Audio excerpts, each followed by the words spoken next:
they stay in this game long enough to build some belief that they can pull off what will be on Mother's Day, the mother of all shocks. But Celtic threatening already, and there's action already for Michael McGovern in the Livingston goal. Well, it's an excellent start from Celtic, exactly what Brendan Rodgers will have demanded of his players. Be quick, play with high intensity, move the ball quickly. Nicholas Kuhn, lovely little dummy over. Michael McGovern glad to get his hands on the ball. Stephen Kelly with the free kick, floats it, lots of height on it. And they do have plenty to throw at this. And that is fraction away from an opening goal. He's gone back for the free kick initially. I think it's Michael Nottingham on Matt O'Reilly. Now, Willie Collins looking right at it, so if he's going to give a free kick, you give it initially. You don't allow play to go on the post to be hit, then make a decision. It's a huge let-off for Celtic. We mentioned set plays, we mentioned the threat that Livingston could carry. Just a simple ball into the box. Celtic look a little bit nervy, look a little bit edgy. Johnston for Kuhn, who's had a lively start. That's a great ball in. And Celtic in front, and it was all very straightforward. Barely 6 minutes gone as Daizen Maeda keeps himself onside. Brilliantly picked out, and Celtic go in front. Well, it's no surprise that Nicholas Kuhn's involved. He's been the real bright spark in the early stages of this game for Celtic. But look at Michael Nottingham at the back post. He's got absolutely no idea where Daizen Maeda is. He's completely oblivious to his positioning in relation to the ball or the cross. He's actually on his way out of the box as the ball's on its way in. That's not how to defend. It's so simple, it's so basic. But you've got to say, it's a lovely pick out from Nicholas Kuhn. Daizen Maeda gambles as Michael Nottingham falls asleep. And once he gets in there, there's only going to be one outcome. It's going to end up in the back of the net. Montano. And this could be really promising. What a chance, what an equaliser. The flag stays down. It's 1-1. And Dan McKay levels things up at Celtic Park, and that silences the home support. He had the freedom of the penalty box, and he's finished in style. It's a Livingston leveller.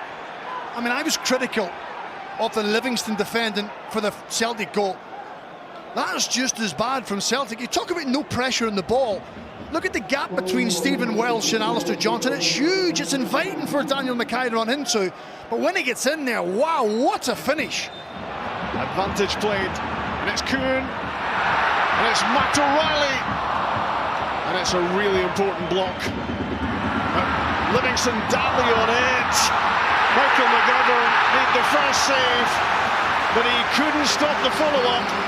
And it's a Daizen Maeda double for Celtic, and they poke their noses in front again. Celtic 2, Livingston 1, and Livingston had so many chances to deal with that, but they couldn't get it clear, and eventually McGovern beaten. It's calamitous defending once again from Livingston. I think it's Christian Montano tries to clear the ball, but look at the numbers that Celtic have getting forward. Look how quickly they are to get themselves up the pitch. There's a massive overload. It's a strike from Matt O'Reilly. Montano misses it. Stephen Kelly and him get caught. Eventually, Michael McGovern makes a save, and I'm not even too sure if that's going in. But Michael McGovern tries to keep it out, deflects off him and goes into the back of the net. So it's crazy how it all's panned out. Livingston, you think they've got themselves back in the game, but they're bottom of the league and they conceded a number of goals for a reason, because defensively they aren't good enough. Probably hasn't been as many as he wanted. In goes Tete Yengi, and out comes Joe Hart. Suddenly, half a yard away from a big opportunity there. Look at the ease of which Yengi gets in behind the Celtic back line. They're out of sync, and I just wonder, could have been more committed to going for the ball. That's well won by Jamie Brandon. Yengi is onside, no flag. Turns back inside Yengi. What a finish that is! It's a blistering strike for Tete Yengi at Celtic Park. And this Scottish Cup tie is all square again. It's a sensational equaliser.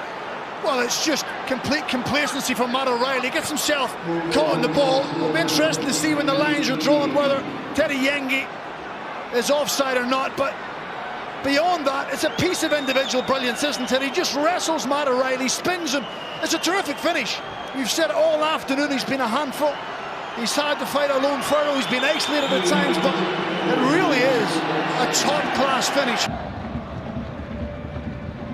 Iwata for Kuhn. Nicholas Kuhn, clever little ball through. And that's a great save by Michael McGovern. From Alistair Johnston, it was top corner bound when the 39-year-old keeper touched this over the top. Yeah, Nicholas Kuhn wants to gain the instigator, duking inside. It was Shinnie. Back it comes, Iwata. Johnston. Iwata across goal! There is the hat-trick for Daizen Maeda. Well, I said a few minutes ago, they're going to have to be patient, they're going to have to wait for their moment.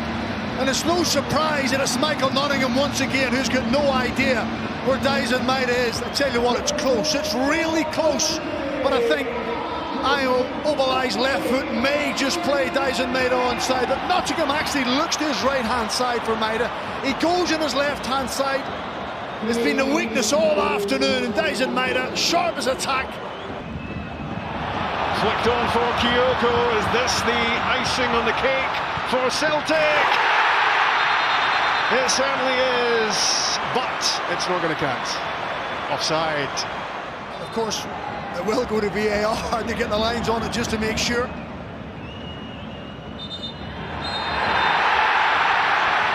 Kyogo has his 14th goal of the season. Celtic have a 4-2 victory.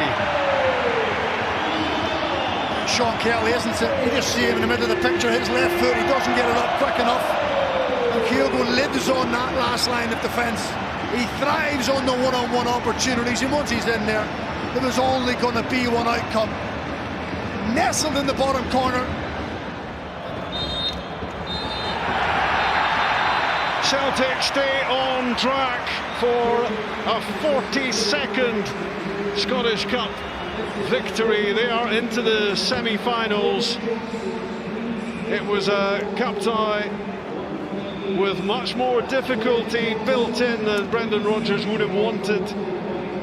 Davy Martindale's team were resilient.